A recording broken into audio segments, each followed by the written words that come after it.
Γεια σας, είμαι η Ντέμπη και καλώς ήρθατε στο κανάλι μου. Σήμερα θα φτιάξουμε αυτό εδώ το μπαούλο, το οποίο από αυτό που βλέπετε μετατράπηκε σε αυτό εδώ. Είναι ξύλινο μπαούλο σε πολύ ταλαιπωρημένη κατάσταση. Έχω βάλει το μεγάλο αφεντικό να προσθέσει ρόδες στο μπαούλο.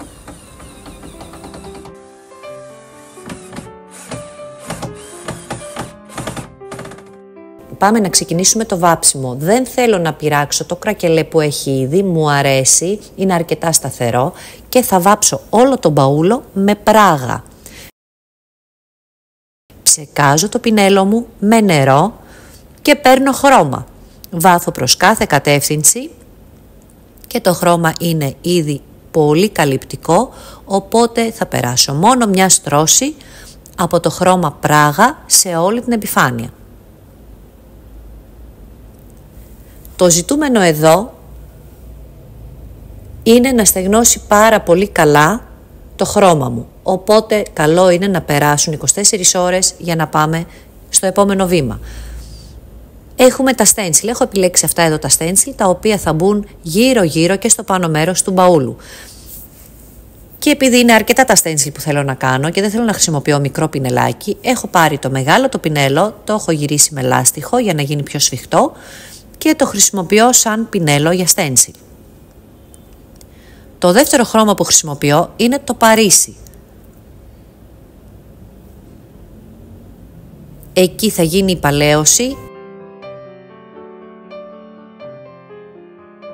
Συνεχίζω εφαρμόζοντας τα στένσιλ με όποιον τρόπο φαντάστηκα εγώ ότι τα θέλω.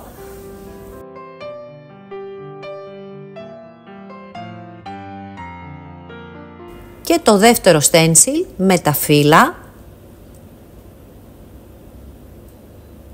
Δεν ακολουθώ κάποιο σχέδιο ή κάποιο μοτίβο. Θέλω να το γεμίσω και να είναι ομοιόμορφο και να έχει μια αρμονία.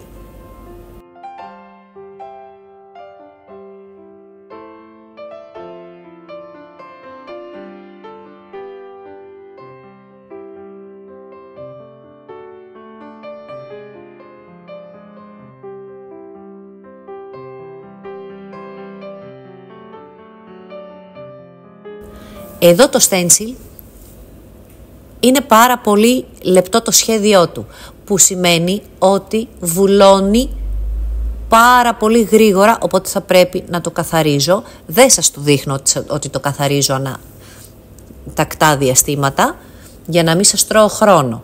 Γιατί έχει πολλές λεπτομέρειες οι οποίες στομώνουν με το χρώμα και πρέπει να ελευθερώνονται.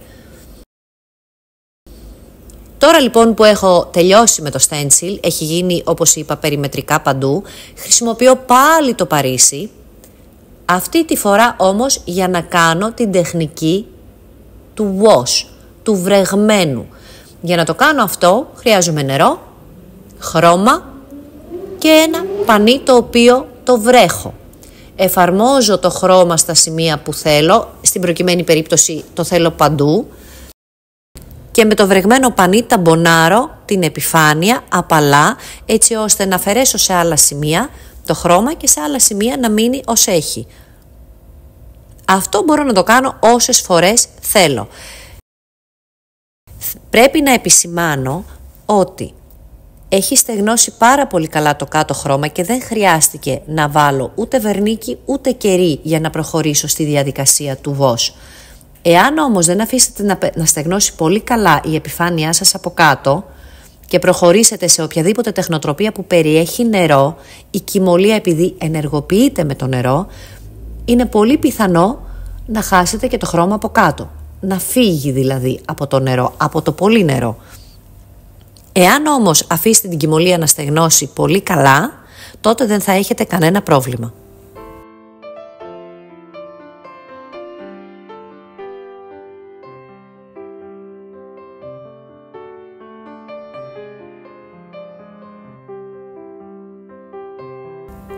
Φυσικά το κάνω σε όλη την επιφάνεια αυτό, θέλω να φαίνεται όσο πιο παλιό και όσο πιο φθαρμένο και όσο πιο βρώμικο γίνεται, χωρίς να είναι βρώμικο.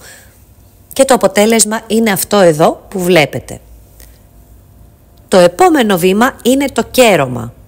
Επειδή η κοιμωλία έχει κάτσει πάρα πολύ καλά στην επιφάνεια, δηλαδή της έχω δώσει άπλετο χρόνο να στεγνώσει, δεν χρειάζεται να περάσω βερνίκι για να γίνει ανθεκτικό. Εφαρμόζω το διάφανο κερί σε όλη την επιφάνεια.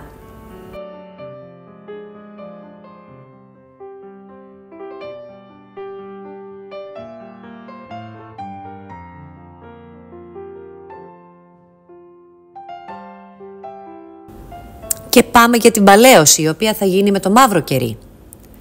Εφαρμόζω το μαύρο κερί στα σημεία που θέλω να κάνω την παλαίωση και σκουπίζω με ένα πανί για να μαλακώσω τις άκρες του. Επιμένω στις γωνίες, είναι τα σημεία που υποτίθεται ότι λερώνουν περισσότερο απ' όλα και όπου υπάρχουν εσοχές. Θα το αφήσω να στεγνώσει και το μπαούλο μου είναι έτοιμο.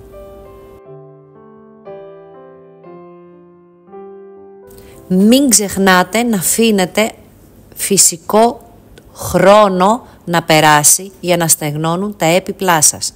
Θα γίνουν πολύ πιο ανθεκτικά. Η κοιμωλία είναι ένα θαυμαστό υλικό, το οποίο αν του δώσετε το χρόνο του να στεγνώσει, δεν θα σας απογοητεύσει ποτέ. Αυτό ήταν το βιντεάκι μας για σήμερα. Ελπίζω να σας άρεσε και θα σας δω την επόμενη φορά. Γεια σας!